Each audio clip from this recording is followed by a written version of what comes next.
En la estrecha llanura de Maratón, en el este de Grecia, se libra una batalla que cambiará el curso de la civilización occidental. En un bando, el ejército del Imperio Persa, la fuerza de combate más poderosa del mundo. En el otro, el ejército de Atenas, con la mitad de hombres, liderado por el famoso general griego Milcíades.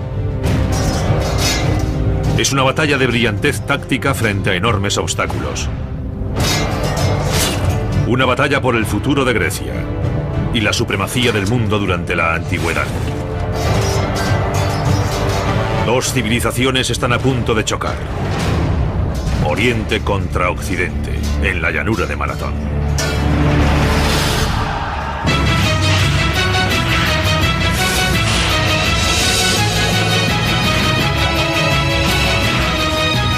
Batallas legendarias, Maratón y las Termópilas.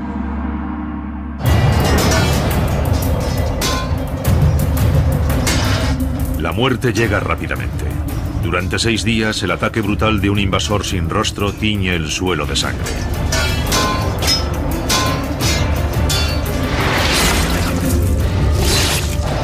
Los que no son aniquilados son esclavizados. El agresor es la infantería pesada del poderoso Imperio Persa.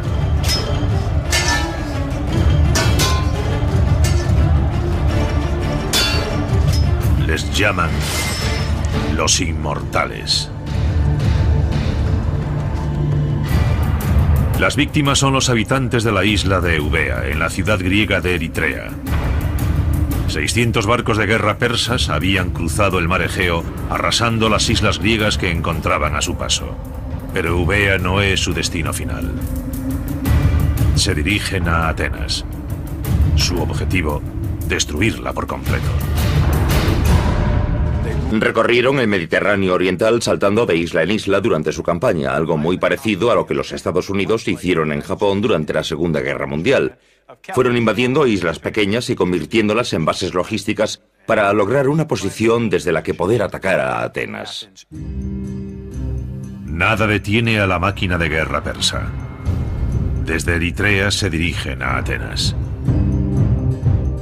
Los persas pueden merendarse cualquier ciudad del tamaño de Atenas. Están tan seguros de su éxito que van cargando sus barcos con mármol para poder construir un monumento de la victoria cuando hayan reducido a Atenas a cenizas. El imperio persa es enorme. Sus fronteras se extienden desde el río Indo, en la India, hasta el río Nilo, en Egipto. Persia era el mayor imperio que la historia había conocido, no solo en términos geográficos, sino también demográficos, millones de personas. Y era una de las culturas más avanzadas en materias como arquitectura, escritura, diseño.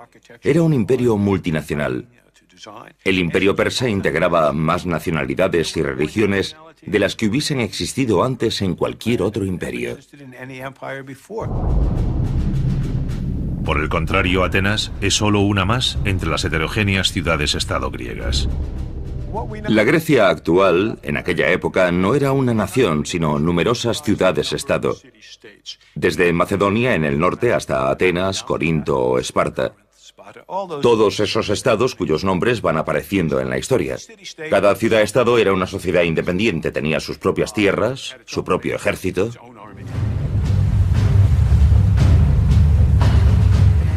Pero a bordo de su buque de guerra, el comandante persa Dati solo tiene en mente una de esas ciudades-estado, Atenas. Está tan seguro de que logrará destruir esa histórica ciudad que su única preocupación es cómo va a destruirla. Una posibilidad es atacar Atenas directamente desde el mar, pero es un poco complicado. Atenas está amurallada y un asalto anfibio desde el mar frente al enemigo es una opción arriesgada. Por tanto, decide no atacar Atenas de frente, sino buscar un lugar a unos 40 kilómetros de distancia de la ciudad, desembarcar allí y considerar un par de posibilidades. O el ejército griego responde y sale a su encuentro, o desembarca, reúne a su ejército y simplemente marcha hacia Atenas por tierra. Entre esas dos opciones, una campaña terrestre o un desembarco anfibio, optó por la campaña terrestre. Datis dirige su flota de 600 barcos hasta situarse a unos 42 kilómetros de Atenas, en Maratón. Sus barcos echan amarras en la bahía de Maratón y desembarcan en la playa de Chinias. A continuación, los persas acampan en la parte nordeste de la llanura junto al gran pantano. El ejército persa está a punto de caer sobre Atenas. Los atenienses saben que rendirse no es una opción, pero no se ponen de acuerdo sobre cómo deben prepararse. ¿Deberían hacerse fuertes tras los muros de la ciudad o salir al encuentro de los persas para luchar? Algunos atenienses creen que una batalla en campo abierto contra los persas es un suicidio. Pero un ateniense no está de acuerdo. Su nombre es Milcíades y tiene algo personal contra los persas. Milcíades es un personaje muy interesante, pertenece a una influyente familia ateniense, y cuando tiene unos 35 años se hace cargo de una colonia griega en Jonia, en la frontera del Imperio Persa. Gobierna como un tirano, por lo que es muy poco apreciado en Atenas. A finales del siglo VI a.C., el territorio de Milcíades en la península de Helesponto es absorbido por la expansión del Imperio Persa. Es obligado a hacer el servicio militar. Ahora blande una espada persa y debe luchar junto a sus conquistadores. Los persas pronto se expanden hacia el norte, cruzan el río Danubio e invaden Estitia, situada entre lo que hoy serían Europa del Este y Asia. Milcíades era el encargado de custodiar los puentes sobre el Danubio a los que el ejército persa había llegado para entrar en Estitia y continuar la campaña. Después de 3 largos años en Estitia, Milcíades decidió que ya había tenido suficiente. Milcíades nunca había tenido mucho aprecio por los persas e intentó que otros generales griegos acordasen quemar los puentes después de que Darío y su ejército los cruzasen para que muriesen de hambre o los matasen los escitas. Aquellos generales griegos no aceptaron su propuesta, pero los servicios de inteligencia de los persas se enteraron de la idea de Milcíades y, como podemos imaginar, aquello no les hizo demasiada gracia. Milcíades huye a Atenas, pero allí tampoco es bienvenido. Los atenienses aún recuerdan a Milcíades como un tirano y lo encarcelan a la primera oportunidad. 3 años después de su llegada a Atenas, Milcíades se enfrenta a la pena de muerte por tiranía, pero guarda un as en la manga. Sabe qué planean los persas.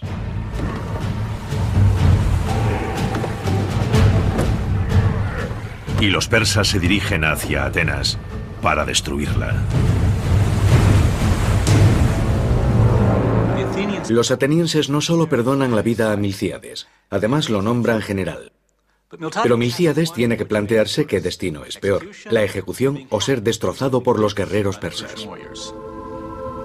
Milcíades decide hacer frente a las armas de los persas y, en lugar de esconderse tras las murallas de Atenas, escoge enfrentarse a los persas en el campo de batalla. Pero la decisión final sobre si ha de combatir no depende de él. La democracia ateniense también rige en su ejército. Y cuando surge la discusión sobre qué hacer en Maratón, la decisión depende de un consejo formado por 10 generales. Atacar o retirarse y tratar de conseguir ayuda de otras ciudades-estado griegas. El resultado de la votación es un empate. El voto decisivo corresponde a un hombre llamado Calímaco. Es el polemarca, un puesto simbólico del ejército ateniense. Milcíades explica apasionadamente a Calímaco: de ti depende que Atenas sea condenada a la esclavitud o se convierta en el mayor de todos los estados griegos. Si no luchamos, la democracia se resquebrajará y nos convertiremos en una presa fácil para los persas. Y convence a Calímaco, que vota a favor del ataque. Milcíades consigue su guerra. Dirige a todo el ejército ateniense, unos 10.000 hombres, 42 kilómetros hacia el este, hacia la llanura de Maratón. Milcíades parece tenerlo todo en contra. El ejército persa es colosal. 2 veces mayor que el ateniense. 20.000 soldados de infantería, 3.000 arqueros, 2.000 soldados de caballería. Milcíades analiza la situación y percibe de inmediato su inferioridad numérica. Y no solo son superados en números, sino también en armamento si consideramos los contingentes de arqueros y soldados de caballería. Incluso si logran frenar a la infantería persa, los atenienses no tienen forma de contrarrestar su caballería. Su inferioridad es enorme. La caballería es una de las claves del éxito militar de los persas. Fue uno de los primeros ejércitos que integraron plenamente los caballos y la infantería pesada para formar un doble ataque devastador.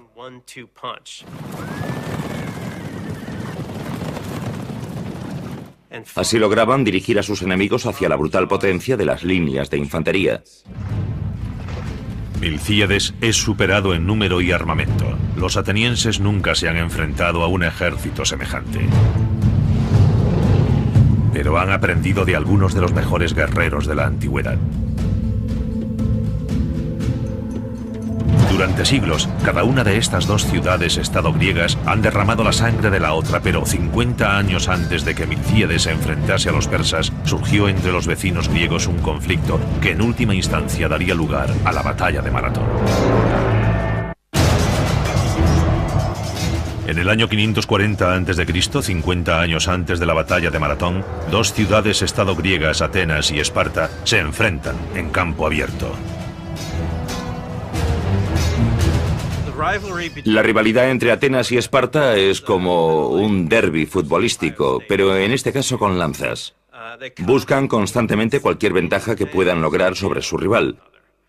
Pero mientras que la mayoría de sus batallas son meras disputas regionales, en una de ellas se verán involucrados los persas y desembocará en la batalla de Maratón. Atenas es conocida como la cuna de la democracia. Su vecino del oeste, Esparta, es totalmente diferente. Si los marines de los Estados Unidos tuviesen su propio país, sería Esparta. Entrenan constantemente. Armas, tácticas, armaduras, prácticamente es todo lo que hacen. Y la relación entre atenienses y espartanos es muy inestable. A veces se ayudan mutuamente y a veces luchan. En ese momento gobierna Atenas un hombre llamado Hipias. Es muy impopular entre los aristócratas atenienses que planean un golpe de estado y derrocan a Hipias con la ayuda de unos inesperados aliados: los espartanos. El problema de recibir ayuda de los espartanos es que después no se van a casa sin más. Ese era entonces el problema de los atenienses, como deshacerse de los espartanos. Así que se levantaron en armas y expulsaron a los espartanos de Atenas. Era el año 540 a.C., la misma época del inicio de la democracia ateniense. ¿Y cuál es el problema? Que inevitablemente debían esperar el contraataque de los espartanos. Atenas cree que necesita un aliado para defenderse de Esparta y busca la ayuda del imperio persa. Aquí vemos como un pequeño estado griego trata de aliarse con un estado mayor, el imperio persa, para protegerse de la agresión de otro estado, en este caso Esparta. Atenas envía un emisario a la provincia persa de Jonia, en la actual Turquía. En la corte del gobernador persa, el emisario pide la ayuda de Persia contra Esparta. El gobernador persa acepta, pero pone una condición: los atenienses deben hacer una ofrenda sagrada de tierra y agua. Pero los atenienses no entienden qué significa realmente una ofrenda de tierra y agua. Ellos piensan que están firmando un tratado como todos los que han hecho en el pasado con otras ciudades-estado griegas. Pero para los persas, aceptar tierra y agua significa que poseen Atenas. Se ha convertido en su colonia. Sin comprender realmente lo que están haciendo, los emisarios se someten al dominio persa. Todos los atenienses pagarán muy caro este error. Los griegos habían inventado la lógica, las matemáticas, la filosofía. Para ellos aquello no era más que un pequeño y estúpido ritual que en realidad no significaba nada. El problema era entonces el mismo que ahora. Cuando dos culturas diferentes llegan a un acuerdo, a veces ese acuerdo significa cosas diferentes para cada una, porque el contexto cultural en que se produce es diferente. Los atenienses se aseguran la protección de Persia, pero Esparta los ataca tan rápido que Atenas no tiene tiempo de avisar a su nuevo aliado. Los atenienses luchan con más furia que nunca para conservar su nueva democracia. Impiden la invasión espartana por su cuenta. Esto es importante porque los atenienses habían pedido ayuda a los persas, pero no la han necesitado. Han derrotado a Esparta ellos solos. Ahora los atenienses creen que su acuerdo con los persas carece de valor y cometen el grave error de decírselo a los persas. Esto enfurece al emperador persa Darío I. Para Persia aquello significa poco más que una revuelta. Y Darío decide someter a Atenas. Los persas envían emisarios a Atenas y exigen el pago de los impuestos habituales. Los atenienses los arrojan a un pozo donde los dejan morir. Atenas ha escupido a la cara al imperio más poderoso del mundo. A lo largo de la historia, muchas alianzas han tenido consecuencias inesperadas, pero pocas tienen la magnitud del tratado entre Atenas y Persia. Si los atenienses no hubiesen pedido ayuda a los persas contra los espartanos, el mundo podría ser hoy un lugar totalmente diferente.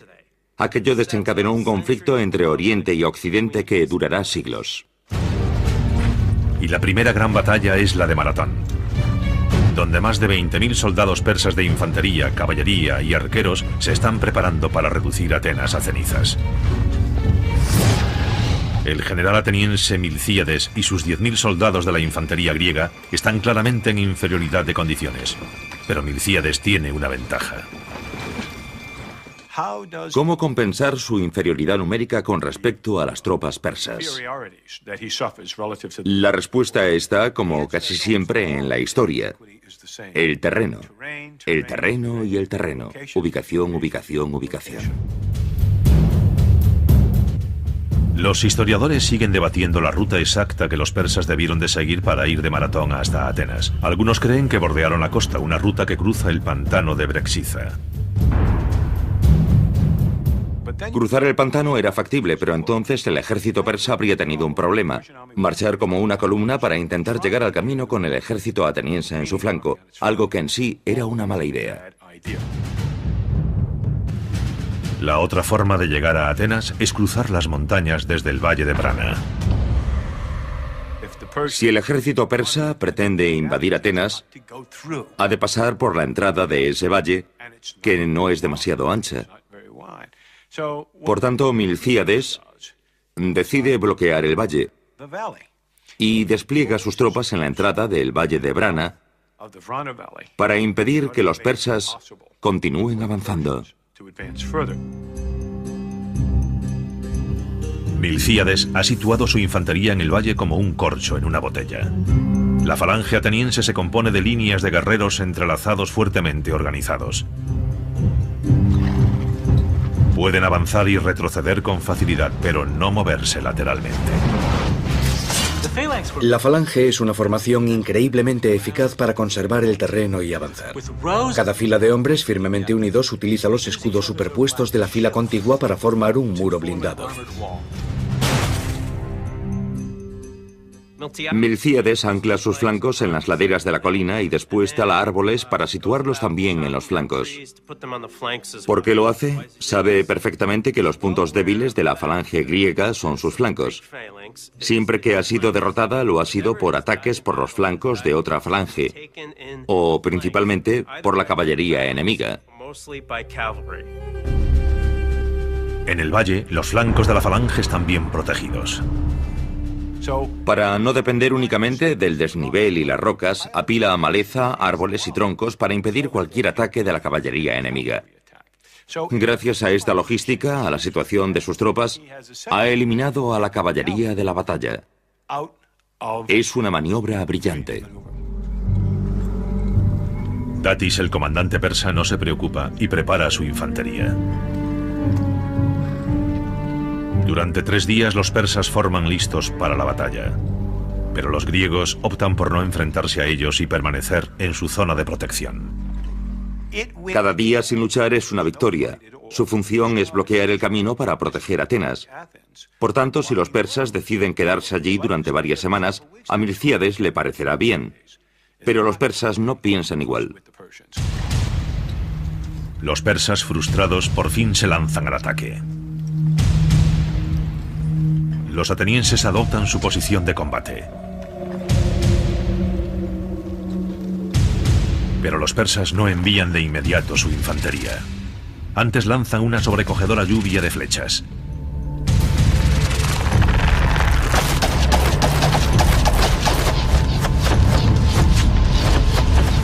Los atenienses no tienen dónde ocultarse de los proyectiles.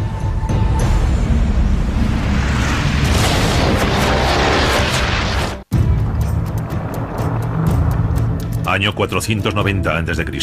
Los griegos de Atenas se enfrentan a los poderosos persas en las llanuras de Maratón. Los persas atacan primero con una devastadora lluvia de flechas.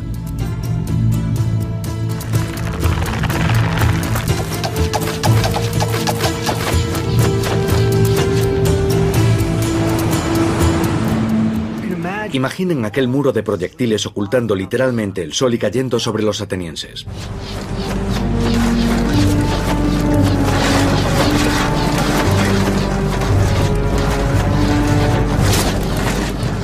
Pero los atenienses se sacuden las flechas de encima como si fuesen mosquitos.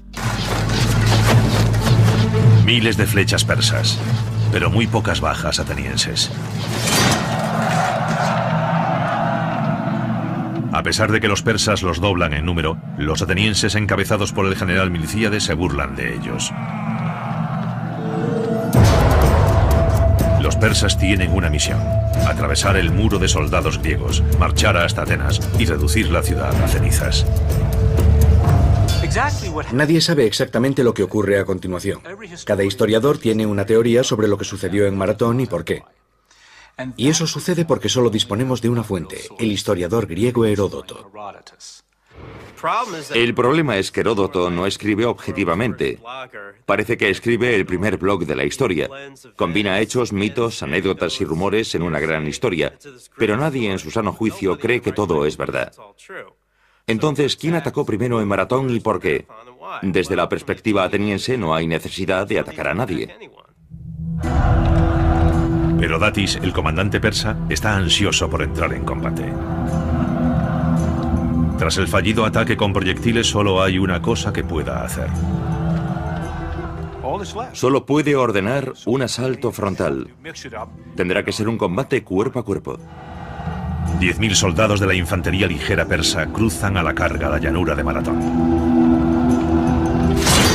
Les espera la falange ateniense, un muro de bronce de lanzas y escudos.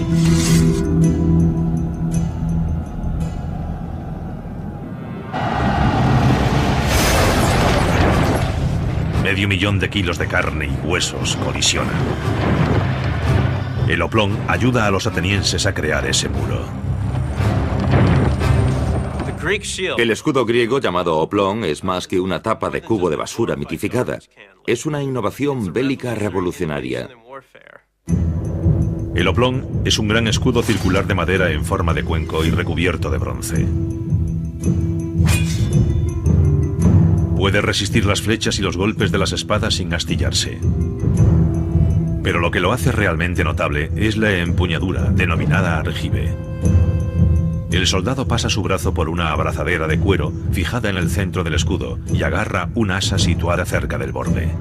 Esto es importante porque le otorga mucho más control y mucha más fuerza con el escudo que la vieja correa fijada en el centro que no permitía aplicar mucha fuerza.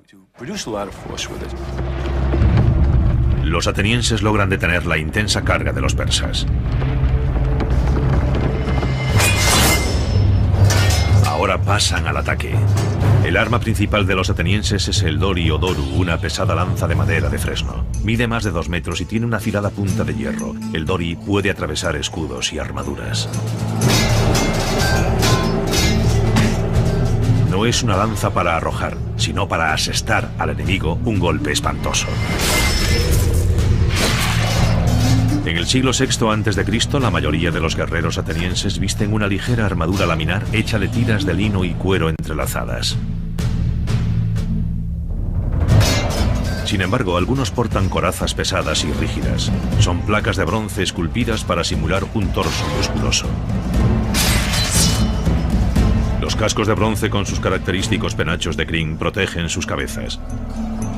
Y las espinilleras la parte inferior de sus piernas.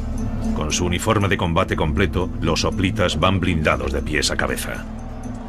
El problema de los persas en Maratón es que se enfrentan a una falange ateniense que no se dispersa durante la andanada de flechas. Además, la infantería ligera persa carece del apoyo habitual de la caballería, así que todo se reduce a espadas curvas y escudos de mimbre contra el muro de bronce de los atenienses. Datis, el comandante persa, ordena sucesivos ataques de la infantería ligera. Pero lo único que consigue es terminar clavados en el sólido muro de las lanzas atenienses. Los persas son implacables. La derrota no es una opción. Está en juego su prestigio imperial. ¿Qué demonios pudo haber hecho aquella insignificante y remota nación para insultar de tal modo al mayor imperio de la Tierra? Para los persas, Maratón es mucho más que un simple tratado incumplido. También es un castigo por el apoyo ateniense a una revolución contra Persia producida en la cercana Jonia 10 años antes. Jonia era una colonia griega de Atenas que en el año 540 a.C. fue absorbida como una provincia del imperio persa. 40 años más tarde, en el año 500 a.C., un tirano local incitó un levantamiento. El pueblo de Jonia pidió ayuda a Atenas. Sus colonias consideraban a Atenas una especie de madre patria, y yo diría que Atenas también se consideraba así. Cuando sus colonias le pedían ayuda, enviaba tropas. Sin duda fue un error de primera magnitud, pero aquello fue probablemente lo que lo motivó todo. Desde luego, todo lo que sucedió después no puede explicarse por motivos prácticos. Los atenienses, junto a un contingente de Eritrea en la cercana Eubea, cruzan el mar Egeo para llegar a Jonia y atacan Sardes, la capital. Es otra ofensa ateniense que los persas nunca olvidarán.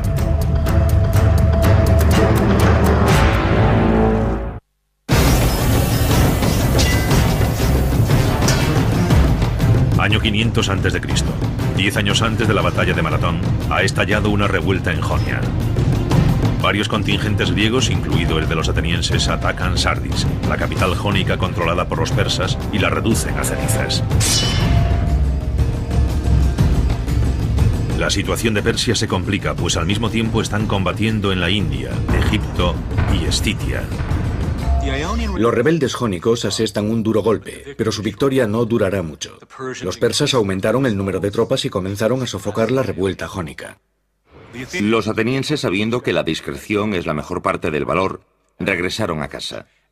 Los eubeos hicieron lo mismo y la revuelta jónica, aunque aún perduró con distinta intensidad durante los siguientes 5 años, terminó por extinguirse y Persia recuperó la costa jónica. Pero el rey persa Darío está furioso y jura vengarse. Darío pide a su dios que le permita vengarse de Atenas. Incluso ordena que un sirviente se acerque a él 3 veces cada noche durante la cena y le susurre al oído: Señor, recuerde a los atenienses. Tiene problemas con Egipto y está en guerra con la India y Escitia, pero siempre tiene en mente vengarse de Atenas. El rey Darío intenta vengarse de los atenienses en el año 490 a.C., en Maratón.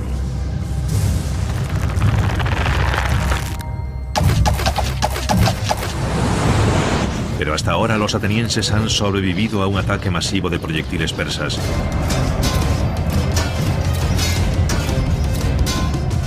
Y ahora se mantienen firmes contra la infantería ligera persa. El general Milcíades ha posicionado brillantemente su fuerza defensiva.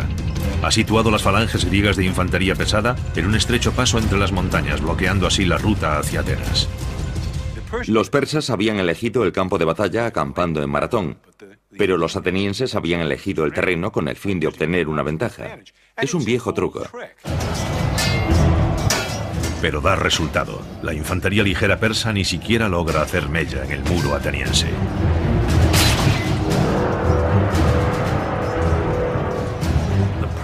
La infantería ligera persa se retira, pero ahora Milcíades debe enfrentarse a las tropas de élite de la infantería pesada persa, los denominados inmortales. Los legendarios inmortales forman las tropas de asalto del imperio persa. Con el rostro oculto marchan a la batalla en completo silencio. Son la peor pesadilla de los atenienses. Además de su letal habilidad bélica, la presencia de los inmortales obliga a Milcíades a cambiar sus tácticas. Milcíades, a pesar de que ha preparado el campo de batalla con pericia para aprovechar cualquier posible ventaja, aún tiene algo en contra, y es la zona en la que se encuentra, que aunque es relativamente estrecha, sigue siendo demasiado ancha para las tropas de las que dispone. Lo que hace es debilitar su centro y desplazar las tropas adicionales. De esta manera, cuando analizamos el despliegue ateniense, vemos un ejército relativamente débil en el centro, pero con poderosas falanges a cada lado. Debilitar el centro de su falange es una apuesta muy arriesgada, pero no será la única de Milcíades. Decide adelantar sus tropas más allá de la protección del valle. Sabe que si se queda donde está cuando el centro sea atacado, cederá. Si eso ocurre, donde está no dispondrá de suficiente espacio para que las poderosas falanges de los extremos maniobren hacia el interior. No hay suficiente espacio, su situación en el terreno no se lo permite, así que tiene un problema táctico muy delicado. Milcíades debe hacer avanzar a sus tropas lo suficiente para que las falanges dispongan de espacio para maniobrar. Pero ¿cuánto puede alejarse Milcíades del valle? Si no se aleja lo suficiente, sus flancos no podrán maniobrar. Si se aleja demasiado, los persas podrían superar sus flancos y rodearlos. Está tomando estas decisiones sobre la marcha y no sabrá cuánto puede alejarse hasta que no haya vuelta atrás.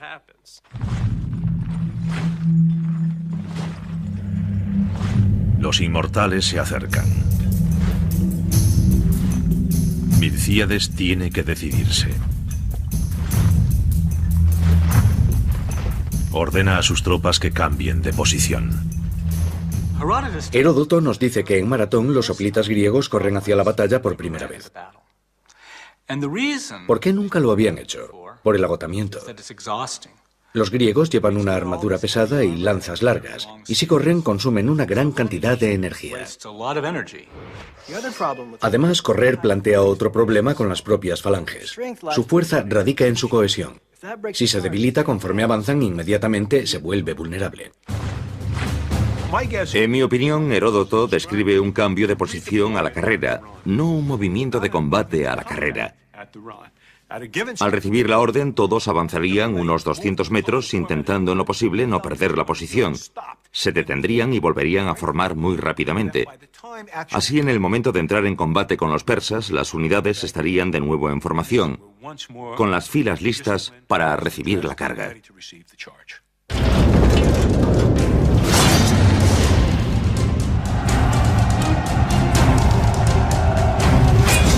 Los historiadores discrepan sobre muchos aspectos de la batalla de Maratón, pero todos coinciden en lo que sucede a continuación, un violento cataclismo.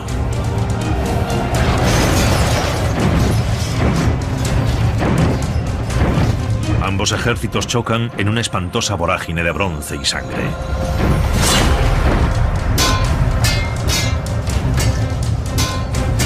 La batalla es tan intensa que algunos griegos hablan de visiones enloquecidas de guerreros fantasmales que se abren paso entre las líneas aniquilando hombres al azar.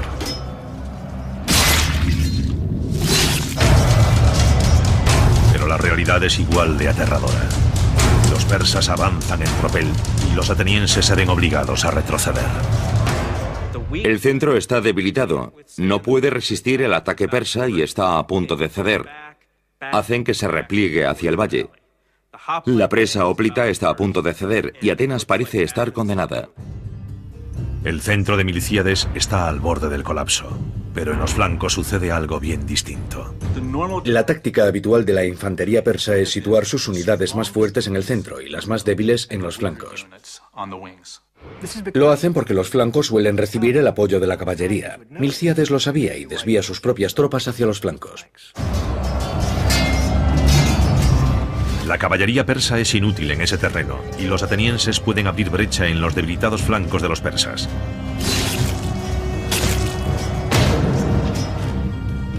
El centro de la línea ateniense sigue perdiendo terreno, pero los flancos resisten. Heródoto nos dice que justo antes del colapso del centro, fueron arengados por sus oficiales y contraatacaron.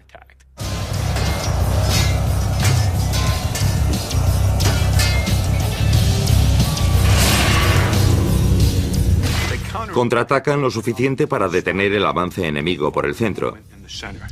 En ese momento, las poderosas falanges de los extremos se desplazan hacia el centro, atrapando a sus enemigos en una V. Y literalmente los aniquilan. En un audaz golpe de brillantez táctica, Milcíades ha dado un giro completo a la batalla contra los persas.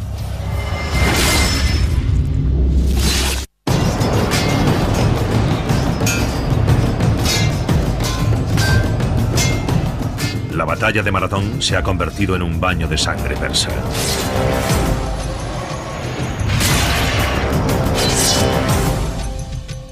Mientras mantiene sus flancos inmóviles, el general ateniense Milcíades ha hecho retroceder el centro de sus tropas, conduciendo a la infantería persa a una trampa mortal.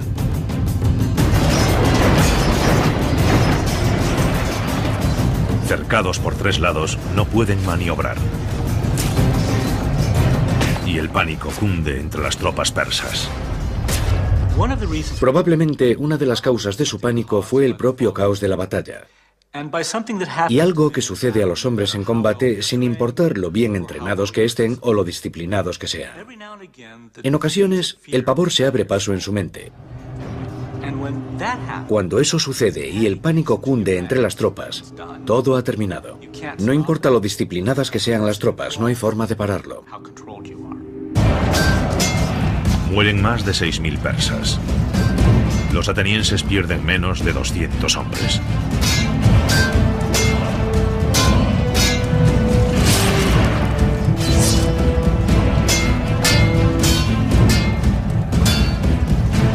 Uno de los caídos es Calímaco, el hombre cuyo voto deshizo el empate y llevó a los atenienses a la batalla. Hay quien considera Maratón como el primer ejemplo conocido de una maniobra de pinza o doble envolvimiento, pero no fue realmente así. Milcíades solo utiliza un contingente de tropas, no rodea completamente al enemigo. Los persas todavía disponen de una vía de retirada. Y la utilizan. Los persas huyen hacia la playa a la carrera. Es bastante improbable que los atenienses persiguieran de inmediato a los persas, porque los atenienses estarían completamente agotados. Lo más probable es que Milcíades y sus hombres descansasen hasta poder volver al ataque.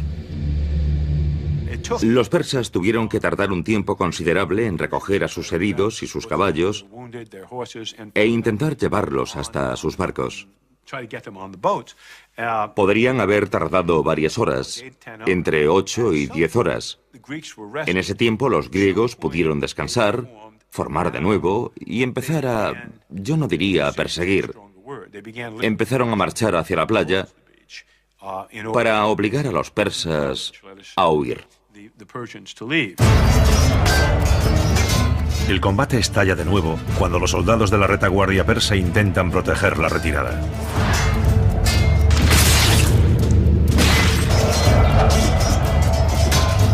Los atenienses los aniquilan y capturan 7 de los barcos que intentan huir.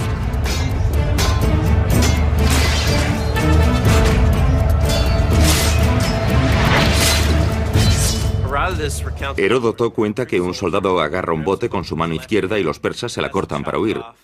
Sin inmutarse, agarra el bote con su mano derecha. También se la cortan. Entonces el soldado griego muerde el bote y trata de mantenerlo en la playa con sus dientes. Este es el tipo de hipérbole muy propia de Heródoto. Los atenienses aniquilan a la infantería persa, pero el peligro aún no ha desaparecido. Los persas no ponen rumbo a Asia, se dirigen directamente hacia Atenas. Milcíades envía un mensajero griego desde Maratón hasta Atenas para que informe de la victoria. El ateniense recorre los 41,84 kilómetros que separan Maratón de Atenas, llega a la plaza del pueblo, levanta las manos y dice Nike, que significa victoria, y cae muerto, quizás de un ataque al corazón o un derrame cerebral. Desde entonces llamamos maratón a una carrera de 26 millas o 41,84 kilómetros, la distancia entre Atenas y Maratón. Pero mientras el mensajero recorre ese primer maratón, Milcíades se da cuenta de que la batalla aún no ha terminado. Cuando Milcíades se da cuenta de lo que pretenden los persas, envía otro mensajero a Atenas para alertarlos. A continuación, reúne sus tropas para regresar a la ciudad a marchas forzadas. Es difícil imaginar el cansancio de aquellos soldados de infantería en ese momento, pero si pretenden salvar Atenas, tienen que seguir adelante. Los atenienses marchan durante toda la noche. Es difícil saber cuánto tiempo necesitarían los barcos persas para llegar desde Maratón hasta Atenas. Tendrían que recorrer por mar unos 100 kilómetros. Un barco de la época podía hacerlo en unas 10 horas. Aunque todo dependía de las corrientes, las condiciones meteorológicas, el peso que transportaba el barco. También es posible que algunos de los barcos hubiesen partido con la caballería hacia Atenas un día o dos antes. Por lo tanto, Milcíades no está seguro de si ha ganado la batalla habiendo perdido la guerra. A la mañana siguiente, el comandante persa Datis entra en el puerto de Atenas con sus 600 barcos. En las murallas de la ciudad ve a Milcíades con todo el ejército ateniense. Datis analiza la situación. Comprende las dificultades que entraña un desembarco anfibio. Lo piensa mejor. Se vuelve hacia su timonel y le ordena dar media vuelta y regresar a Persia. Atenas sigue siendo libre. Cuando los barcos persas se alejan, la infantería ateniense puede por fin celebrar su asombrosa victoria en Maratón. Para conmemorar la victoria, los atenienses construyen uno de los edificios más famosos de la historia de la humanidad, el Partenón, un enorme templo en honor de la diosa Atenea. En sus paredes tallan 192 figuras, una por cada ateniense caído en Maratón. Tras la derrota en Maratón, Datis regresa a la corte del rey Darío. Hay quien opina que es ejecutado por su fracaso. Y aunque no hay pruebas de ello, eso es lo último que sabemos de Datis. Lo que sí sabemos es que Darío estaba furioso. Furioso porque, una vez más, aquel diminuto y bárbaro estado ha insultado al gran imperio persa y se ha salido con la suya. Darío jura que si vive lo suficiente se vengará de los atenienses, pero evidentemente no vivirá lo suficiente. La venganza por la derrota de los persas en Maratón recae en el hijo de Darío, Jerjes. 40 años después de Maratón viajará personalmente a Grecia para cumplir los deseos de su padre. La transmisión de este deseo de venganza contra Atenas desembocará 40 años después en una de las batallas legendarias de la historia bélica de Occidente. La heroica defensa de los 300 en el paso de las Termópilas. En las Termópilas, el gran comandante espartano Leónidas utilizará contra los persas las mismas tácticas que Milcíades había aplicado casi medio siglo antes en Maratón. Maratón es uno de esos momentos que definen la historia de Occidente. De hecho, define lo que es ser occidental y griego, o persa y oriental. No es el final de la historia. De hecho, es solo el comienzo de la misma. La batalla de Maratón dice al mundo de la antigüedad que Persia no es invencible, y se convertirá en el grito de batalla de futuras rebeliones por todo el imperio. Grecia y Persia seguirán enfrentándose ocasionalmente durante los siguientes 100 años. Esa lucha hará que Grecia pase del anonimato a ocupar un lugar preponderante en la antigüedad. todo comienza con la sangre derramada en la llanura de Maratón.